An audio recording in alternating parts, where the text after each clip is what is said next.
कोई भी सपना साकार करने के लिए सबसे जरूरी है सही कोच का होना। चुनिए अक्षर अकेडमी को और करें अपने जीपीएससी एंड सीजी व्यापम का सपना साकार।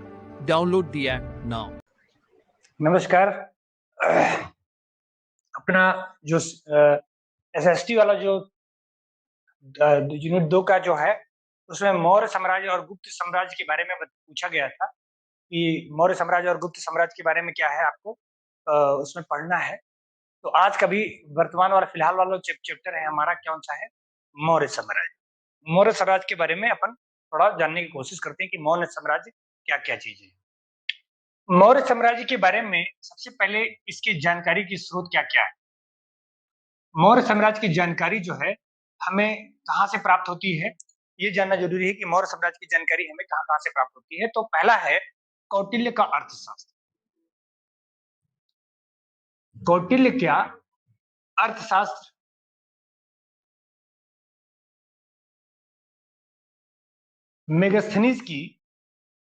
मेगास्थनीज इनके बारे में बताऊंगा मैं अभी आपको।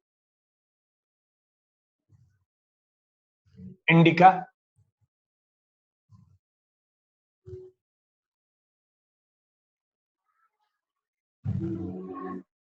अशोक के अभिलेख,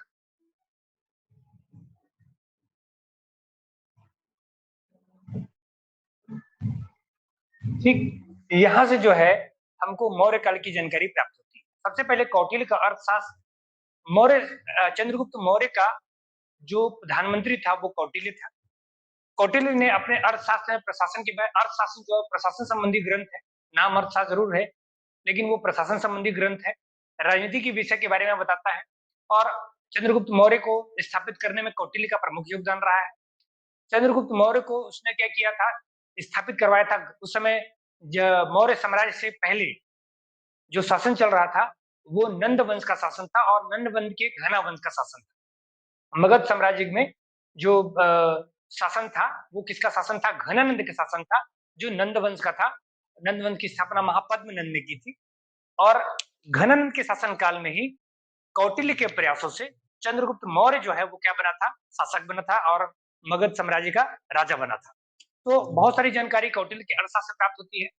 मेगास्थनीज जो है एक व्यक्ति है, एक व्यक्ति का नाम है सेल्यूकस।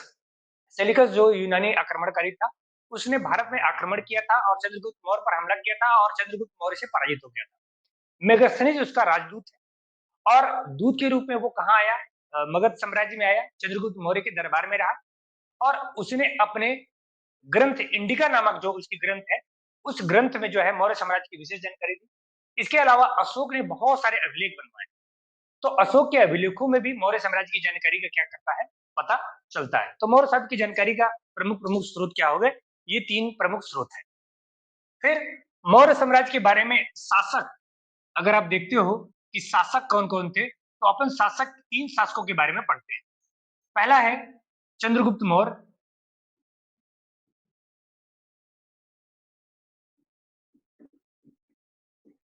दूसरा है बिंदुसार और तीसरा है अशोक। ठीक, ये 3 शासक मुख्य शासक हैं जो इनके बारे में अपन क्या करेंगे, पढ़ेंगे। चंद्रगुप्त मौर्य, बिंदुसार और अशोक, इनके शासनकाल के बारे में पढ़ेंगे। चंद्रगुप्त मौर्य इस वंश का क्या है, संस्थापक है। बिंदुसार रहा है, बीच में शासक रहा है, चंद्रगुप्त मौर्य का ही पुत्र था। और बिंदुसार का जो पुत्र था अशोक बाद में शासक बना अपने 99 भाइयों की हत्या करके। अंतिम, इसके बीच में बहुत सारे शासक हुए, जो अंतिम शासक था वो अंतिम शासक हुआ वृद्धत। वृद्धत जो था ये अंतिम शासक हुआ मौर्य राजवंश का। पूछा हुआ क्वेश्चन है कि मौर्य वंश का अंतिम शासक कौन था, तो वृद्धत नाम का जो व्यक्ति था वो मौर्य वंश का अंतिम शासक था। इसके बीच में बहुत सारे शासक हुए लेकिन वो शासक हमारे काम की नहीं। तो मुख्यतः अपन किसको पढ़ेंगे, चंद्रगुप्त मौर्य को, बिंदुसार को, अशोक को, इन तीनों। इसके बाद वृद्धत को, वृद्धत अंतिम शासक है, बस इतना ही जानना जरूरी है कि वृद्धत जो है अंतिम शासक है। अब इनके बारे में क्या क्या जानते हैं वो देखते हैं। सबसे पहले अपन पढ़ते हैं चंद्रगुप्त मौर्य के बारे में।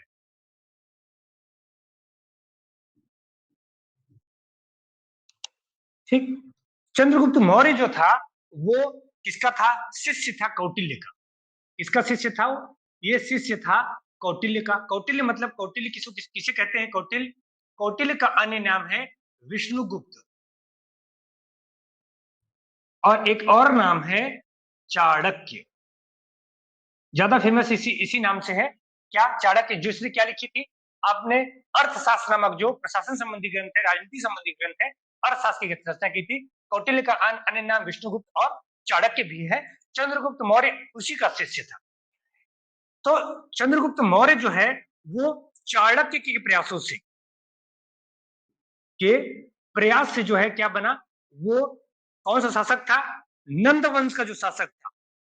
नंद वंश का शासक घनानंद को क्या किया? परास्त कर क्या बना था? परास्त कर वो मौर्य वंश की स्थापना की थी। किसको परास्त किया था? नंद वंश के घनानंद को परास्त किया।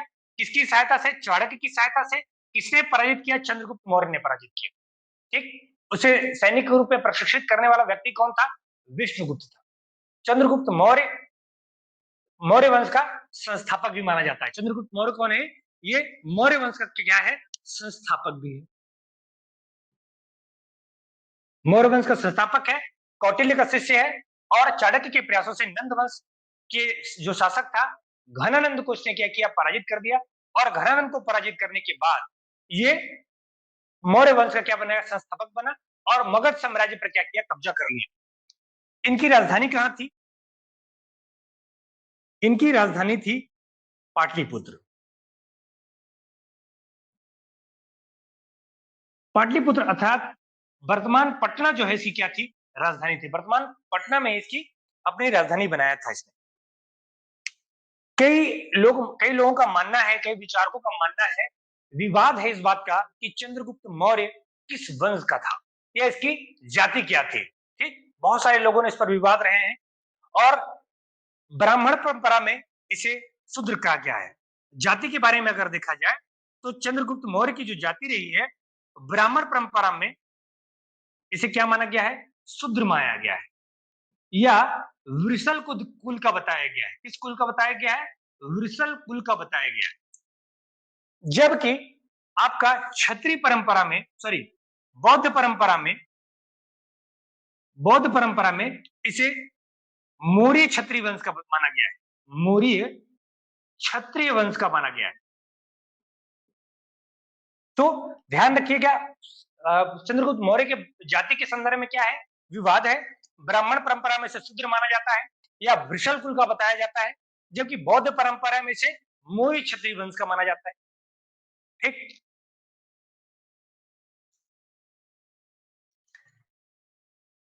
चंद्रगुप्त मौर्य चाणक्य के प्रयासों से जो है क्या गद्दी में बैठने में सफल रहा, और इसका टाइमिंग था 322 ईसा पूर्व। कब हुआ था इसने? 322 ईसा पूर्व में। टाइमिंग क्या है? 300 ईसा पूर्व का 322 जो टाइमिंग है, उस काल में चंद्रगुप्त मौर्य ने नंद वंश के घनानंद को पराजित करके चाणक्य के प्रयासों से मगध साम्राज्य पर क्या कर लिया? कब्जा कर लिया। ये जो है ब्राह्मण परंपरा में शूद्र या वृषल कुल का बताया गया है, जो कि बौद्ध परंपरा में मौर्य क्षत्रिय वंश का बताया गया है। ध्यान रहेगा। आगे बढ़ते हैं। एक बार पूछा हुआ है कि चंद्रगुप्त का मौर्य का जो महल था वो किसका बना हुआ है? तो याद रखिएगा, इसका जो महल था वो लकड़ी का बना हुआ है। किसका बना हुआ है? लकड़ी का बना हुआ था। महल किसका बना हुआ था? लकड़ी का। एक और महत्वपूर्ण बात है, 305 ईस्वी में, ईसा पूर्व में, 305 ईसा पूर्व में जो यूनानी आक्रमणकारी जो था सेल्यूकस, क्या नाम था इसका? सेल्यूकस। ये चंद्रगुप्त से क्या हुआ? पराजित हुआ। चंद्रगुप्त 305 ईसा पूर्व में सेल्यूकस नाम का जो शासक था, यूनानी शासक था, वो चंद्रगुप्त मौर्य से पराजित हो गया। उसने भारत पर आक्रमण किया था, लेकिन चंद्रगुप्त मौर्य से क्या हो गया?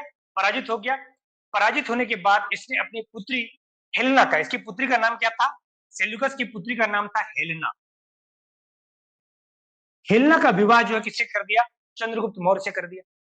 ठीक। 300। और ये जो मेगास्थनीज है जिसने इंडिका लिखी, ये इसी सेल्यूकस का क्या था, दूत था। मेगास्थनीज जो सेल्यूकस का राजदूत था, उसने इंडिका नामक किताब की रचना की, जो भारत के संदर्भ में मौर्य साम्राज्य के बारे में बहुत महत्वपूर्ण जानकारी देता है। इसके जो शासक थे सेल्यूकस, इसने क्या किया था, वो भारत पर आक्रमण किया था। कब किया था आक्रमण, 305 ईस्वी में किया था। इसकी पुत्री का क्या नाम था, हेलेना था। हेलेना का विवाह पराजित होने के बाद सेल्यूकस ने क्या कर दिया, हेलेना का विवाह चंद्रगुप्त मौर्य से कर दिया। दोनों के बीच मित्रता हो गई, और मित्रता होने के बाद इनके बाद शत्रुता समाप्त हो गई और दोनों रिश्तेदार बन गए। मेगास्थनीज काफी दिनों तक रहा, बौद्ध धर्म के बारे में अध्ययन वगैरह किया, और अपनी जो जानकारी उसको मिली, उस जानकारी को उसने इंडिका नामक ग्रंथ में क्या किया, लिखा। इंडिका नामक ग्रंथ में जानकारी दी। चंद्रगुप्त मौर्य का जो साम्राज्य था, चंद्रगुप्त मौर्य का साम्राज्य जो है वो बड़ा ही विस्तारित था। कहां कहां विस्तारित था चंद्रगुप्त मौर्य का, बिहार, बंगाल, उड़ीसा, पंजाब। बिहार से बंगाल, उड़ीसा, पंजाब, ठीक, और उत्तर पश्चिम भारत, पश्चिमोत्तर भारत, पश्चिम भारत मतलब महाराष्ट्र। उत्तर पश्चिम भारत कहने का मतलब है जो उस समय हुआ करता था क्या, आपका वर्तमान में जो है वो पाकिस्तान वाला जो क्षेत्र है, अफगानिस्तान वाला कुछ क्षेत्र है, अफगानिस्तान और दक्कन। अफगानिस्तान और दक्कन कहने का मतलब यह है कि महाराष्ट्र से ऊपर, महाराष्ट्र से ऊपर, और आपका जो है वो अफगानिस्तान, अगर आप किसी क्षेत्र में पश्चिम क्षेत्र में देखें तो अफगानिस्तान क्षेत्र में, दक्षिण क्षेत्र में देखें तो पूरे महाराष्ट्र क्षेत्र तक, और आपके पूर्वी भारत तक देखें तो पश्चिम बंगाल तक इसका शासन का विस्तार था। पूरे मध्य भारत से उत्तर भारत तक ये कंप्लीट इसका शासन का विस्तार था। इस क्षेत्र को उसने क्या किया था, जीत लिया था। मालवा और गुजरात और इससे पहले जो है पहले से शासन था, लेकिन जो नए जीते थे उसने मालवा, गुजरात और महाराष्ट्र, ये जीते हुए क्षेत्र हैं किसके, चंद्रगुप्त मौर्य के जीते हुए क्षेत्र हैं। मालवा, मालवा कहने का मतलब है मध्य प्रदेश वाला क्षेत्र, गुजरात जो वर्तमान गुजरात है, और महाराष्ट्र जो अभी वर्तमान महाराष्ट्र वाला नागपुर और संपूर्ण मुंबई वाला जो क्षेत्र है, उन क्षेत्रों में किसने विजय प्राप्त की, चंद्रगुप्त मौर्य ने अपने साम्राज्य का विस्तार कर विजय प्राप्त की। ठीक, चंद्रगुप्त मौर्य ने अपने जीवन काल की, अपने जीवन के अंतिम समय में क्या किया, जैन धर्म ग्रहण कर लिया। कौन सा धर्म ग्रहण कर लिया, जैन धर्म ग्रहण किया, और जैन धर्म ग्रहण के पश्चात इसकी मृत्यु जो है 298 ईसा पूर्व में, इसकी मृत्यु कब हुई, 298 ईसा पूर्व, 298 ईसा पूर्व में इसकी मृत्यु हुई श्रवणबेल बेला में, श्रवणबेल बेला में। कर्नाटक में ये क्षेत्र है श्रवणबेल बेला। और अपने जीवन के अंतिम वक्त में इसने क्या किया, जैन धर्म को अपनाया। 298 ईसा पूर्व में इसकी क्या हो गई, मृत्यु हो गई। और इसकी मृत्यु कहां हुई थी, कर्नाटक के श्रवणबेल बेला में। दक्षिणी भारत का क्षेत्र है श्रवणबेल बेला, जहां गोमतेश्वर की प्रतिमा भी है, गोमतेश्वर की प्रतिमा भी जहां पर स्थापित है, उस जगह पर इसने क्या किया था, इनकी मृत्यु हुई। कहा जाता है कि इसने अपने उपवास के माध्यम से क्या किया था, इसने अपने शरीर का त्याग किया था, जो जैन धर्म में संथारा या संलेखना प्रथा कहलाती है, उस आधार पर इसने क्या किया था, अपना शरीर का त्याग किया था।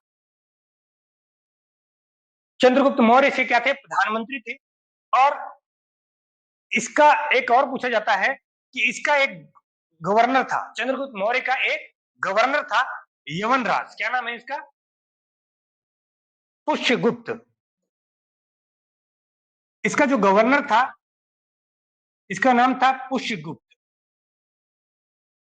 पुष्यगुप्त ने गुजरात में जो है सुदर्शन झील का, यानी सौराष्ट्र में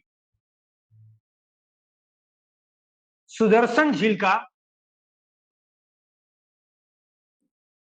निर्माण कराया था। सुदर्शन झील का क्या किया था, इसने निर्माण करवाया था। ये पूछा जा चुका है कि सुदर्शन झील का निर्माण किसने किया था, तो इसने निर्माण करवाया था। चंद्रगुप्त मौर्य के निर्देश पर ये स्थापित किया गया था। ठीक, तो ये सारी चीजें आपको किसके बारे में याद रखनी है? चंद्रगुप्त मौर्य के बारे में याद रखनी है। पहली चीज जानकारी रखनी है कौटिल्य के अर्थशास्त्र से, इंडिका से और अशोक के अभिलेखों से मौर्य काल की जानकारी मिलती है। चंद्रगुप्त मौर्य जो था वो कौटिल्य का शिष्य था 322 ईसा पूर्व में। इसने जो चाणक्य के प्रयासों से इसने घनानंद को पराजित करके क्या बना, ये शासक बना 322 ईसा पूर्व में। इसकी राजधानी पाटलिपुत्र थी और इसके उसके बारे में पूछा गया है तो ये ब्राह्मण परंपरा में शूद्र या वत्सल कुल का माना गया है, जबकि बौद्ध परंपरा में मौर्य क्षत्रिय वंश का माना गया है। इसका महल लकड़ी का था। इसके 305 ईसा पूर्व में सेल्यूकस ने क्या किया था, इसे सेल्यूकस इससे पराजित हुआ।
ठीक 305 ईस्वी में इसने क्या किया, सेल्यूकस इससे पराजित हुआ और इसने बिहार, बंगाल, उड़ीसा, पंजाब, पश्चिमोत्तर भारत और अफगानिस्तान क्षेत्र में क्या किया, शासन स्थापित किया।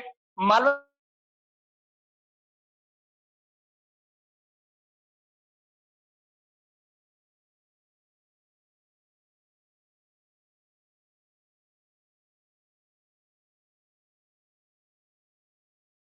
झील का निर्माण करवाया। ठीक, ये सारी बातें आप किसके बारे में ध्यान रखना, आपको चंद्रगुप्त मौर्य के बारे में ध्यान रखना। अगला शासक जो था वो था बिंदुसार। कौन सा था? बिंदुसार। बिंदुसार जो था वो चंद्रगुप्त का पुत्र था। चंद्रगुप्त मौर्य का क्या था? पुत्र था। ठीक, और कई जगहों पर इसे यूनानी के लोगों ने क्या कहा है? अमित्र घात कहा है। अमित्र घात कहा है। यहां पर मैं बताऊंगा चंद्रगुप्त यूनानी शासकों ने आपका चंद्रगुप्त आपका सेंड्रोकोट्स है, यूनानी शासकों ने इसको कहा गया एंड्रोकोट्स। चंद्रगुप्त मौर्य को सेंड्रोकोट्स सेंड्रोकोट्स या एंड्रोकोट्स के नाम से भी संबोधित किया है। सेंड्रोकोट्स और एंड्रोकोट्स के नाम से क्या किया है? संबोधित किया है। किसको संबोधित किया है? चंद्रगुप्त मौर्य को संबोधित किया गया है सेंड्रोकोट्स या एंड्रोकोट्स के नाम से।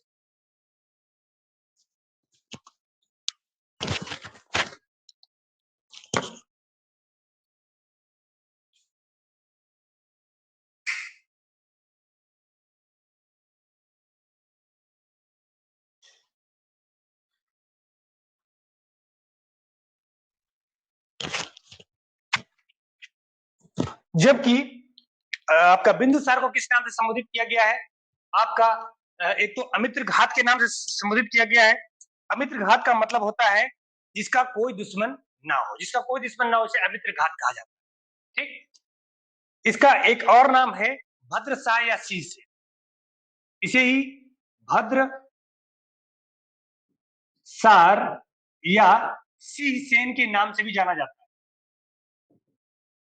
ठीक, इसने जो सीरिया, इसके जो है बिंदुसार के जो है सीरिया के राजा को शासकों से, सीरिया के शासकों से संबंध थे। सीरिया से भी इसके क्या थे? व्यापारिक संबंध थे। कहा जाता है कि एक बार सीरिया के शासक जो थे उससे उसने क्या किया था? उसका नाम था एंटियोकस। सीरिया के शासक कौन थे? एंटियोकस। एंटियोकस से जो है वो उसने मदिरा, सूखे मेवे और दार्शनिक मंगाए थे। मदिरा और सूखे मेवे को उसने भेजना समझा, भेज दिया, लेकिन दार्शनिक नहीं भेजा। तो ये सवाल पूछा गया है एक बार, तो ये ध्यान रखना है कि इसने सीरिया से क्या चीज सी थी। सीरिया के साथ इसके व्यापारिक संबंध थे। यूनान का एक राजदूत, ये एंटीओकस का एक राजदूत डाइमेकस उसका नाम है। क्या नाम है? डाइमेकस। ये कहां आया था? बिंबिसार के दरबार में आया था। सामान्य शासन था इसका, कोई विशिष्ट शासन नहीं रहा। किन्हीं भी क्षेत्रों को नहीं जीता इसने। अपने पिता द्वारा जो स्थापित शासन था, उसी शासन को इसने क्या किया? संभालने का काम किया। साम्राज्य विस्तार में इसका ज्यादा योगदान नहीं है। ठीक, तो बस इतना ये ध्यान रखना है कि चंद्रगुप्त के बाद उसका पुत्र बिंबिसार शासक बना और इसे अमित्र घात के नाम से जाना था। इसके अलावा भद्र से सेसेन भी कहते हैं। सीरिया के शासक के साथ इसके व्यापारिक संबंध थे। कई चीजों की मंगाई, दार्शनिक भेजने से उन्हें मना कर दिया। एंटीओकस जो उस समय सीरिया का शासक हुआ करता था, उसका एक दूत था जिसका नाम था डाइमेकस। क्या नाम था उसका? डाइमेकस, जो इसके दरबार में आया। ठीक, ये सारी चीजें दोनों शासकों के बारे में। अब अपन देखते हैं अशोक के बारे में।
अशोक का जो शासनकाल है 269 से लेकर 232 ईसा पूर्व आपका से प्रारंभ होता है। अशोक जो है मौर्य वंश का सबसे प्रमुख शासक रहा है। अशोक जो था वो मौर्य वंश का कैसा रहा है? चंद्रगुप्त मौर्य के बाद मौर्य वंश का सबसे प्रमुख शासक कौन रहा है? अशोक रहा है। इसने बहुत सारे क्या बनवाए थे? अपने शिलालेख बनवाए थे। यहाँ से अशोक के बारे में बहुत सारी जानकारी मिलती है। बौद्ध धर्म का बड़ा ही अनुयायी था, तो इसके बारे में वहां से जानकारी मिलती है। बौद्ध ग्रंथों में भी इसका नाम मिलता है, तो इसके बारे में थोड़ा डिटेल पढ़ेंगे। ये बिंदुसार की मृत्यु के पश्चात ऐसा माना जाता है कि बिंदुसार के मृत्यु के पश्चात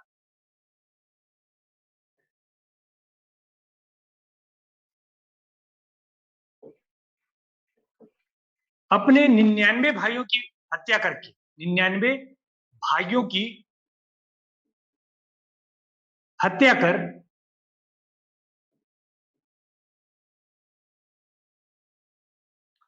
269 में, कब? 269 ईसा पूर्व में एक गद्दी पर बैठा। क्या ध्यान रखना है? सन इसका ध्यान रखना है कि अपने ये बिंदुसार का बेटा है और अपने 99 भाइयों की हत्या करके ये क्या किया था? गद्दी पर बैठा था। और वो टाइमिंग था 269, 269 ईसा पूर्व में इसने क्या किया था? अपना राज्यारोहण या सिंहासन पर बैठा था।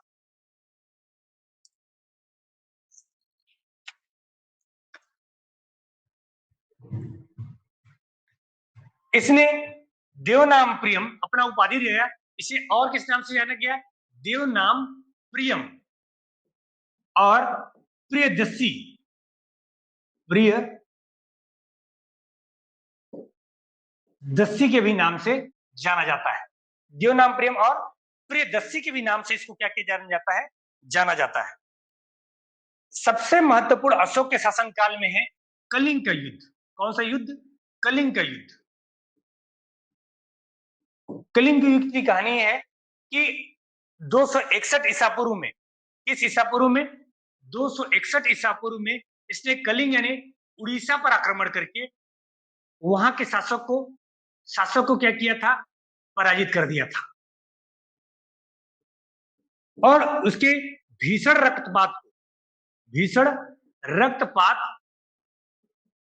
को देखकर इसका मन क्या हो गया, द्रवित हो गया। और द्रवित होने के बाद इसने बौद्ध धर्म में क्या कर ली, दीक्षा ले ली। इसको दीक्षा देने वाला व्यक्ति था उपगुप्त। उपगुप्त नाम के जो बौद्ध भिक्षुक थे, उसने क्या किया था, अशोक को बौद्ध धर्म में दीक्षित किया था। कलिंग युद्ध के बारे में याद रखिएगा, 261 ईसा पूर्व में ये क्या किया था, कलिंग के शासक को क्या कर दिया, बहुत बुरी तरीके पराजित किया। बहुत ज्यादा रक्तपात और बहुत ज्यादा लोगों की मृत्यु हो जाने के बाद इसका मन द्रवित होता। द्रवित होने के बाद इसने अहिंसात्मक जो धर्म है बौद्ध धर्म, उस बौद्ध धर्म को ग्रहण कर लिया। और बौद्ध धर्म में से दीक्षित करने वाला या दीक्षा देने वाला व्यक्ति कौन था, उपगुप्त नाम का जो व्यक्ति है, जो बौद्ध दार्शनिक भी है, उसने बौद्ध धर्म में से क्या किया, दीक्षित कर दिया। ये अपने राज्यारोहण के 9वें वर्ष में हुआ। बौद्ध धर्म में दीक्षित कब हुआ, अपने राज्य के 9वें वर्ष में। 9वें वर्ष में जो है, जिस वर्ष इनका राज्यारोहण हुआ था 269 से 9वें वर्ष में इसने क्या किया था, बौद्ध धर्म में ये दीक्षित हुआ। इसके बाद में बौद्ध धर्म के प्रचार के लिए इसने अथक प्रयास किए। और धम्म का, जैसे जो पाली भाषा का शब्द है, धर्म का प्रचार करने यानी बौद्ध धर्म को अपनाया। याद रखिएगा, चंद्रगुप्त मौर्य ने जैन धर्म अपनाया था, जबकि उसके पोते यानी अशोक ने कौन सा धर्म अपनाया, बौद्ध धर्म अपनाया।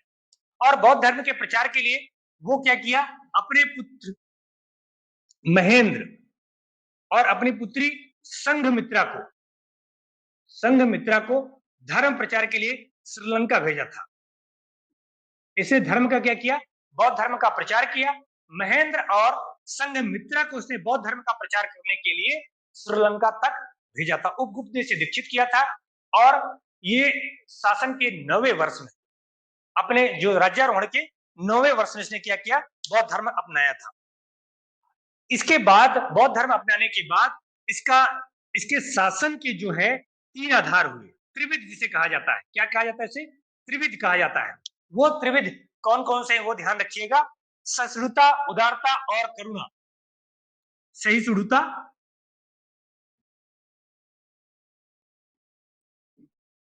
उदारता और करुणा। सहिष्णुता, उदारता और करुणा के माध्यम से इसने क्या किया, अपना शासन संचालन किया।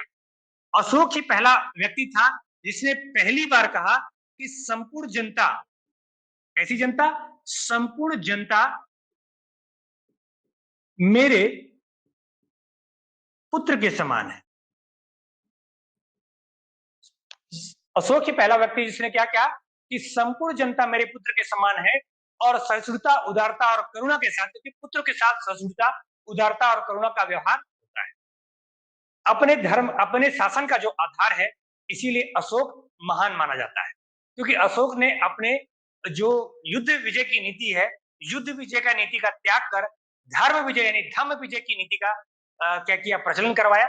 इसलिए अशोक को क्या माना जाता है, एक महान सम्राट माना जाता है।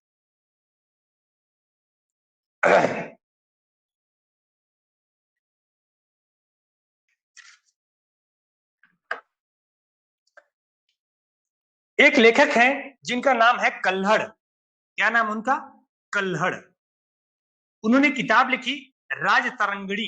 कौन सी किताब लिखी, राज तरंगणी। कल्हड़ ने अपनी किताब राज तरंगणी में लिखा है कि अशोक ने श्रीनगर यानी कश्मीर वाला जो श्रीनगर है, उस श्रीनगर की क्या की थी, स्थापना कराई थी। क्या याद रखना है कि कल्हड़ की राज तरंगणी के अनुसार अशोक ने श्रीनगर की क्या बनाई थी, स्थापना कराई थी, श्रीनगर की स्थापना करवाई। अशोक में लगभग 84,000 स्तूपों का निर्माण करवाया। कितनी हजार, 84,000, क्योंकि बौद्ध धर्म में दीक्षित हो गया था। स्तूप जो थे वो बौद्ध धर्म के प्रतीक माने जाते थे, एक प्रकार के मठ माने जाते थे। वो जो अस्थियां थी, बुद्ध की अस्थियां थी या बौद्ध भिक्षुओं की जो अस्थियां थी, उन पर स्तूपों का निर्माण होता था मृत्यु उपरांत। तो इसने क्या किया था, अशोक ने लगभग 84,000 स्तूपों का क्या करवाया, निर्माण करवाया। इसके अलावा अशोक ने बाराबर, अशोक ने क्या किया, बाराबर अशोक ने, और अशोक के समकालीन शासक एक थे दशरथ, जो मौर्य वंश का ही है। दशरथ नाम का जो शासक था, उसने जो है नागार्जुनी की जो गुफाएं हैं, कहां की गुफा? नागार्जुनी की जो गुफा है, इसको आजीवक संप्रदाय के लोगों को दिया था।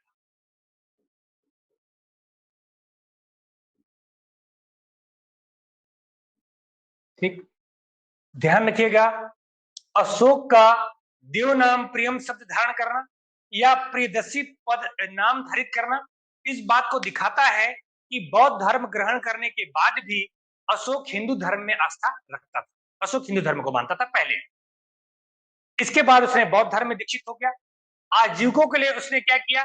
बार-बार की गुफाएं भी दान में दी और उनका निर्माण करवाया, गुफाओं का निर्माण करवाया उनके निवास करने के लिए। दशरथ ने भी आजीविका संप्रदायों को नागार्जुनी की गुफाएं दान में दी। इसका मतलब ये भी होता है कि दूसरे धर्म की भी सहिष्णुता बनी रही। दूसरे धर्म को भी वो क्या करता रहा? जरूर उसने बौद्ध धर्म को अपना लिया, लेकिन बौद्ध धर्म के साथ साथ उसने क्या किया? दूसरे धर्म को भी वो सहिष्णुता के तरीके से उसने उसका पालन करना जारी रखा। संरक्षण किसी को नहीं दिया, लेकिन बौद्ध धर्म को मानना प्रारंभ कर दिया। और बौद्ध धर्म से दीक्षित किसने किया था? उपगुप्त नाम के व्यक्ति ने किया था।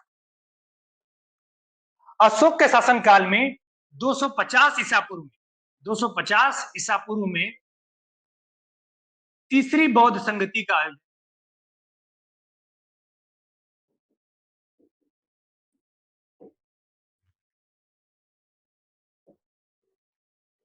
पाटलिपुत्र में हुआ था।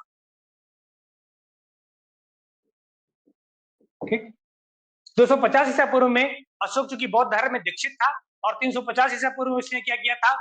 जो ये है तीसरी बौद्ध संगति है, 4 बौद्ध संगतियां हुई थी, उसमें तीसरी बौद्ध संगति जो है 250 ईसा पूर्व में जो हुई थी, उसकी संगति का आयोजन उसने कहां करवाया था? पाटलिपुत्र में करवाया था। ठीक, इसके अलावा जो चंद्रगुप्त मौर्य ने के जो गवर्नर थे, सौराष्ट्र के गवर्नर थे, उन्होंने सुदर्शन झील का निर्माण करवाया था। अशोक ने अपने गवर्नर, अशोक का गवर्नर कौन था? यवनराज तुषास। इसने सुदर्शन झील का, जिसका निर्माण किसने क्या करवाया था? चंद्रगुप्त मौर्य के काल में किसने करवाया था? पुष्यमित्र ने कराया था। सुदर्शन झील का जीर्णोद्धार कराया। जीर्णोद्धार करने का मतलब है वो उसकी साफ सफाई मरम्मत उसने करवाया। याद रखिएगा, चंद्रगुप्त मौर्य के शासनकाल में सुदर्शन झील का निर्माण पुष्यमित्र ने करवाया था, जबकि अशोक के शासनकाल में यवनराज तुषार ने उस झील का क्या करवाया था? जीर्णोद्धार करवाया था। ये दोनों चीजें ध्यान रखना है। अब सबसे ज्यादा सवाल पूछे जाते हैं अशोक के अभिलेखों से। सबसे ज्यादा क्या पूछे जाते हैं? अशोक के अभिलेखों से। वैसे तो जो अशोक के अभिलेख थे वो कैसे थे? अब वो कुछ चीजें इसके बारे में जान लीजिए। इसकी भाषा जो थी, सामान्यतः अभिलेखों की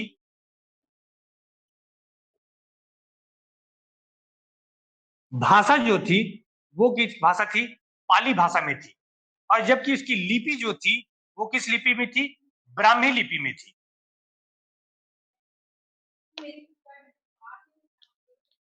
आइए बैठिए ना, या जाएंगे तो जाइए, कोई दिक्कत नहीं है। क्या क्या हो गया है?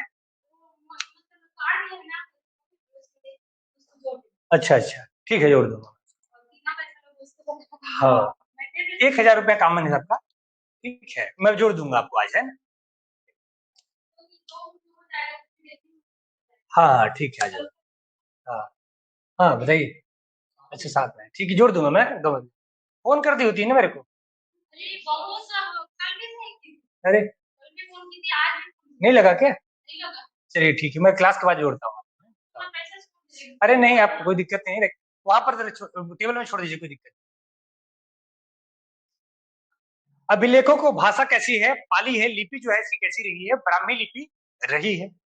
लेकिन कुछ ऐसे अभिलेख है, ऐसे अभिलेख है, बहुत सारे ऐसे अभिलेख हैं जिसकी भाषा अलग अलग है। उन भाषाओं के बारे में अक्सर सवाल पूछे जाते हैं। उनके विषयों के बारे में भी अक्सर सवाल इसमें पूछे जाते हैं। जैसे मैं आपको बताऊं, मानसेरा और शाहबाजगढ़ी, ठीक है, हाँ, वहीं छोड़ दे, वहीं छोड़ दे। हाँ, मानसेरा और शाहबाजगढ़ी कौन कौन से? मानसेरा और शाहबाजगढ़ी की जो अभिलेख, मानसेरा और शाहबाज, ये किस लिपि में लिखे गए हैं? ये खरोष्टी लिपि में लिखे गए। किस लिपि में लिखे गए हैं? खरोष्टी लिपि में लिखे गए हैं। जबकि जो कंधार का अभिलेख, कंधार कहाँ है? कंधार है अफगानिस्तान। कंधार के जो अभिलेख हैं, वो अभिलेख जो है वो द्विभाषी। कैसे हैं? द्विभाषी।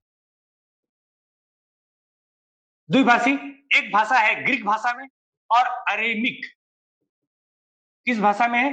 अरेमिक भाषा में वो लिपि लिखी गई है। मास्की और गुजरा अभिलेख में, इसमें मास्की और गुजरा अभिलेख में अशोक का नाम मिलता है।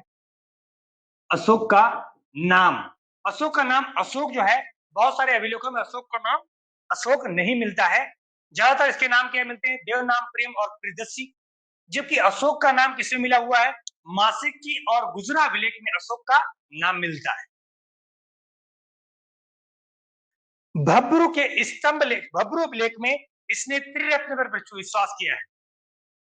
भब्रू के लेख में इसने क्या मिला है? इसमें त्रिरत्न, त्रिरत्नों पर क्या किया है? विश्वास किया। अब त्रिरत्न क्या है भाई? तो बौद्ध धर्म में त्रिरत्न है, संघ, सॉरी, बुद्ध, संघ और धम्म। धम्म मतलब धर्म। बुद्धम संग्रम गच्छामि, संघम शरणम गच्छामि और धम्मम शरणम गच्छामि। ये तीन रत्न बौद्ध धर्म में थे। चूंकि अशोक बौद्ध धर्म में दीक्षित हो चुका था, तो भब्रू लेख में उसने त्रिरत्न में क्या किया है? अपना विश्वास व्यक्त किया है।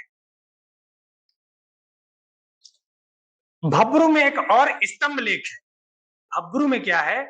भब्रू में एक स्तंभ लेख है। भब्रू के स्तंभ लेख में इसने जो है वो अपने आप को मगध का क्या बनाया है? मगध का शासक बताया है। भब्रू के स्तंभ लेख में उसने क्या बताया? अपने आप को, स्वयं को मगध का शासक बताया है कि मैं स्वयं मगध का शासक हूं। रुम्मनदेही अभिलेख में, किस अभिलेख में? रुम्मनदेही अभिलेख में उसने करों की छूट, किसकी छूट? करों की छूट के अलावा जो यात्राएं उसने की, उन यात्राओं का वर्णन किया है। यात्रा का वर्णन कहां किया गया है? रुम्मनदेही अभिलेख में किया गया है। क्या क्या ध्यान रखना है? ध्यान रखिएगा, मानसारा और शाहबाज लिपि किसमें? खरोष्टी लिपि में। बाकी किसमें? भाषा, पाली भाषा की लिपि ब्राह्मी रही है। मानसेरा और शाहबाज में खरोष्टी लिपि में है। गंधार अभिलेख द्विभाषी है, ग्रीक में और अरेकनी में भी है। मास्की और गुजरा में अशोक का नाम अशोक मिलता है। भब्रू लेख में त्रिरत्न, बुद्ध, संघ और धम्म में विश्वास व्यक्त करता है। भब्रू के स्तंभ लेख में उसने अपने आप को मगध का राजा बताया है। रुम्मनदेही अभिलेख में करों की छूट और उसने अपने यात्रा का वर्णन किया है। जो कलिंग युद्ध हुआ था, कौन सा युद्ध हुआ था? कलिंग युद्ध हुआ था। उड़ीसा का शासक कलिंग युद्ध के बारे में जो बताया गया है, कलिंग युद्ध का वर्णन, कलिंग युद्ध का वर्णन उसने 13वें शिलालेख में किया। किस शिलालेख में किया है? कलिंग युद्ध का वर्णन उसने 13वें शिलालेख में किया गया है। इसके अलावा इसने जो सारनाथ का स्तंभ बनवाया, किसने बनवाया? सारनाथ का स्तंभ बनवाया। वो स्तंभ जो है वो वहां से भारत का राज्य चिन्ह लिया गया है। सारनाथ के स्तंभ में 4 शेर हैं। सारनाथ के स्तंभ में कितने शेर हैं? 4 शेर हैं, लेकिन राज्य चिन्ह के रूप में 3 शेरों का प्रयोग किया गया है। राज्य चिन्ह में किसका प्रयोग किया गया है? 3 शेरों का प्रयोग किया गया है। ठीक,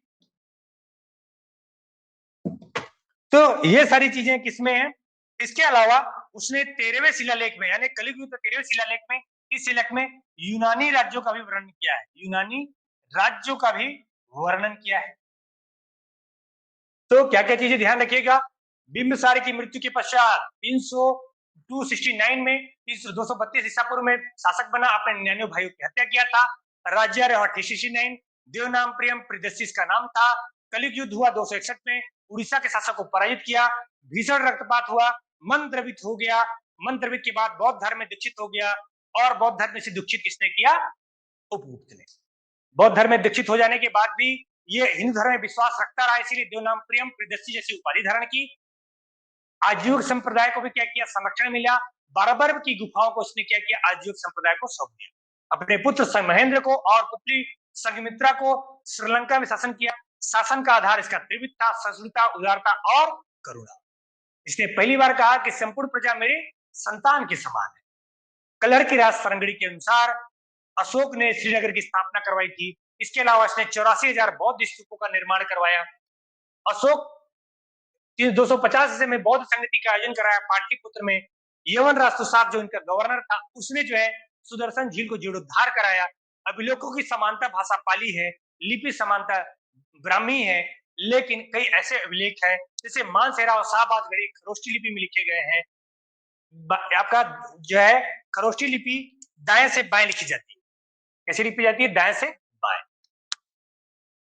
दाएं ओर से बाईं ओर लिखी जाती है। कंधार का अभिलेख द्विभाषी है, ग्रीक भाषा में, अरेबिक भाषा में। मस्की गुजरात में अशोक का नाम मिलता है। भब्रू लेख में त्रिरत्न विश्वास और बुद्ध संघ त्रिरत्न है। भब्रू स्तंभ लेख में मगध का शासक बताया गया है। रुम्बन अभिलेख में करों की छूट और यात्रा का वर्णन है। कलिक युद्ध का वर्णन तेरे शिलालेख में, और इसमें यूनानी राज्यों का भी वर्णन किया गया है। सारनाथ स्तंभ जो भारत सरकार का राज्य चिन्ह। ठीक, ये सारी चीजें आपको क्या याद रखनी है? अशोक के बारे में याद रखनी है।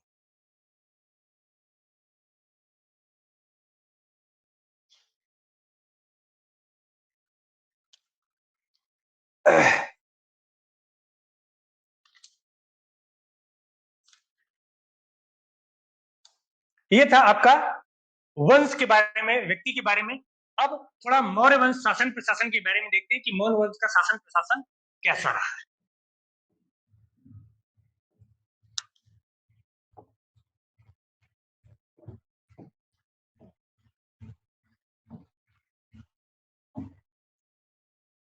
टेलीग्राम चैनल ज्वाइन कर लीजिएगा, और वहां पर नोट्स मिल जाएंगे। सुबह भी काफी नोट्स डाले गए हैं।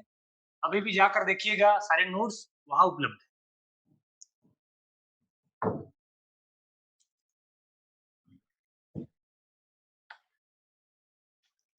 सबसे पहले याद रखिएगा, चंद्रगुप्त मौर्य के शासनकाल में, इस काल में चंद्रगुप्त के शासनकाल में राज्यों की संख्या जो थी, राज्य थे 4। राज्यों की संख्या कितनी थी? 4, यानी प्रांतों की संख्या थी 4।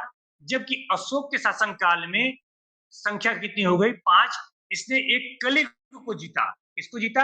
कलिंग को जीता था। और चंद्रगुप्त मौर्य के शासनकाल में राज्यों की संख्या थी कितनी? 4। अशोक ने 5वां यानी कलिंग को भी अपने साम्राज्य का हिस्सा बनाया। इसके प्रशासन के बारे में सर्वाधिक जानकारी 2 जगह से मिलती है। पहली जानकारी कौटिल्य के अर्थशास्त्र से, प्रशासन की सारी जानकारी कौटिल्य के अर्थशास्त्र से। जबकि नगरों की जो जानकारी मिलती है, वो जानकारी मिलती है मेगास्थनीज की इंडिका से। तो कौटिल्य की जानकारी का स्रोत क्या है? कौटिल्य का अर्थशास्त्र।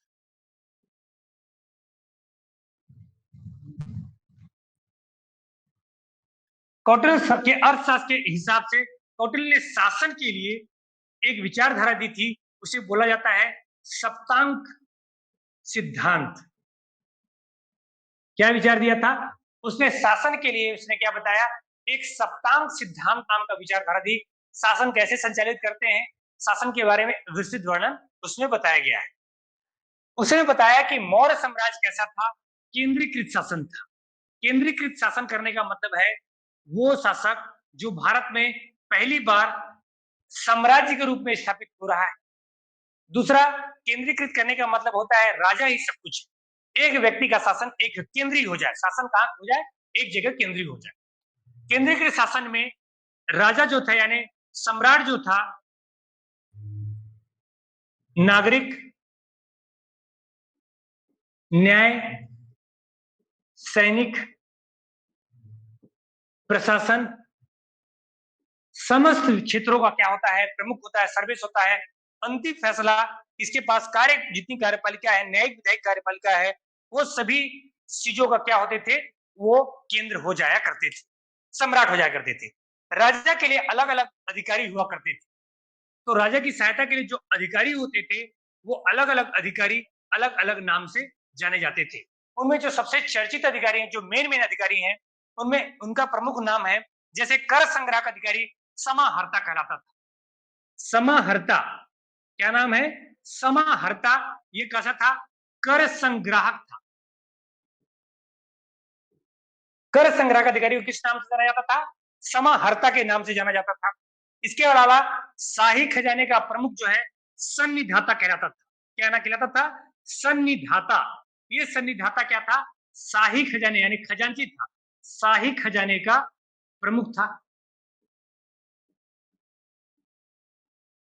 शाही खजाने का प्रमुख जो है वो किस नाम से जाना जाता था? सन्निधाता। इसके अलावा जो शीर्ष अधिकारी हुआ करते थे, तीर्थ नाम के जो अधिकारी होते थे, वो सबसे शीर्ष अधिकारी हुआ करते थे। शीर्ष अधिकारियों को क्या कहा जाता था? आपका तीर्थ। जो हर विभाग के प्रमुख होते थे, बड़े बड़े अधिकारी होते थे, उन्हें तीर्थ के नाम से जो हो जाना जाता था। और इनकी संख्या होती थी 18। इसके अलावा राजा को सहायता के पुरोहित होते थे, सेनानी होते थे। सेनानी मतलब सेना नायक वगैरह, ये सब राजा के सहायता करने के लिए अधिकारी नियुक्त किए जाते थे। आर्थिक गतिविधियों के नियंत्रण के लिए, इसके लिए आर्थिक गतिविधियों के नियंत्रण के लिए, आर्थिक गतिविधि का मतलब प्रशासन में इकोनॉमिक्स वाला जो पार्ट होता था, उनके डेवलपमेंट के लिए, आर्थिक नियंत्रण के लिए हुआ करते थे 27 अध्यक्ष। किस नाम से जाना जाता था उन्हें? 27 अध्यक्ष के नाम से जाना जाता था। नैतिक आचरण के निरीक्षण के लिए, नैतिक आचरण के निरीक्षण के लिए क्या हुआ करते थे? धर्म महामात्र। धर्म महामात्र। इनकी नियुक्ति अशोक ने के शासनकाल में हुई थी। चंद्रगुप्त के शासनकाल में ये अधिकारी नहीं हुआ करते थे। ये अधिकारी किसके नाम से, किस काल में हुआ? अशोक के शासनकाल में ये अधिकारी हुआ करते थे। जो न्यायालय थे, न्यायालय दो प्रकार के थे, दो प्रकार के न्यायालय हुआ करते थे। एक न्यायालय होता था फौजदारी न्यायालय, फौजदारी मतलब क्रिमिनल मारे, और दूसरा जो है वो कहलाता था दीवानी न्यायालय। फौजदारी न्यायालय कंटक शोधन कहलाते थे, कंटक शोधन। फौजदारी न्यायालय क्या कहलाते थे? कंटक शोधन। जबकि दीवानी न्यायालय धर्मस्थी कहलाते थे। क्या कहलाते थे? धर्मस्थी। न्यायालय दो प्रकार के, एक फौजदारी और दूसरा था दीवानी। दीवानी माने रेवेन्यू डिपार्टमेंट। फौजदारी जो न्यायालय होते थे वो कंटक शोधन कहलाते थे, जबकि दीवानी न्यायालय क्या कहलाते थे? धर्मस्थी कहलाते थे। गुप्तचर भी दो प्रकार के थे। गुप्तचर कितने प्रकार के थे? दो प्रकार के। गुप्तचर मतलब, गुप्तचर का मतलब होता है जो सीआईडी, सीआईडी इंस्पेक्टर भी कितने प्रकार के हुआ करते थे? सीआईडी इंस्पेक्टर दो प्रकार के हुआ करते थे। एक स्थान पर रहने वाले, अगर कोई गुप्तचर एक स्थान पर रहता है उसे कहा जाता था संस्थान। क्या कहा जाता था? संस्थान। और घूमने फिरने वाले, जो चलते फिरते रहते थे, घूमने वाले जो गुप्तचर थे वो कहलाते थे संस्थान। और दूसरे गुप्तचर जो कहलाते थे संचरण। क्या कहलाते थे? संचरण के नाम से इनको जाना जाता था। न्याय कार्य इसके माध्यम से होता था, रज्जुकों के माध्यम से। न्याय कौन करता था? रज्जुक। इनकी भी नियुक्ति किसने की थी? अशोक ने इनकी नियुक्ति की थी।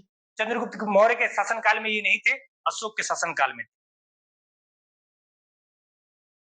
मौर्य सेना, मेगास्थनीज ने दो वर्णन किया है। मेगास्थनीज ने क्या क्या वर्णन किया है?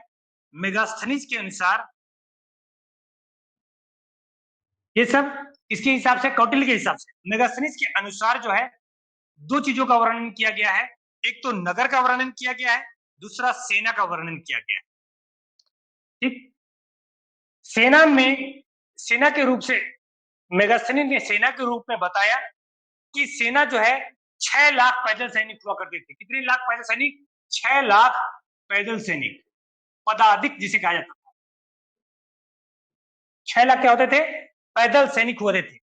सैन्य प्रशासन का जो नेतृत्व होता था, जो सैन्य प्रशासन होता था, वो सैन्य प्रशासन 30 सदस्यीय समिति द्वारा किया जाता था।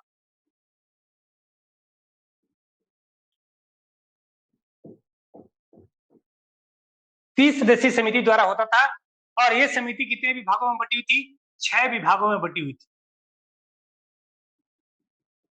सैन्य प्रशासन का। पाटलिपुत्र का भी वर्णन किया गया, इसके द्वारा मेगास्थनीज के द्वारा पाटलिपुत्र नगर का प्रशासन भी किया गया है, नगर के बारे में बताया गया है और नगर के बारे में बताया गया कि इनके भी 30 सदस्यीय समिति द्वारा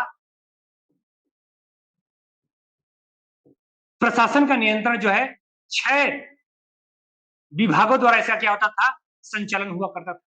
मतलब ज्यादातर समिति कितनी होती थी? 30 सदस्य होती थी और विभाग 6 हुआ करते थे। ये 6 विभाग के सदस्य वो हो सकते थे। ठीक,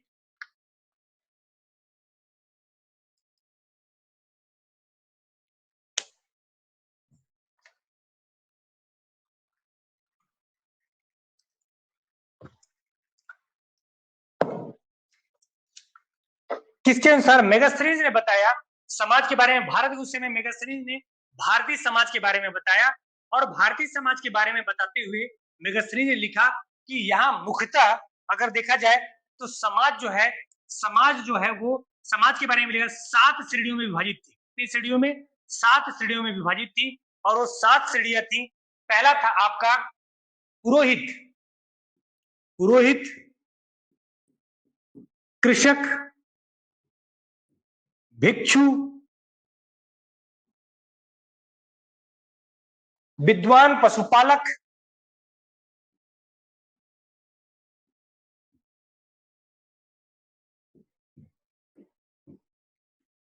छठवां आपका शिल्पी और सैनिक।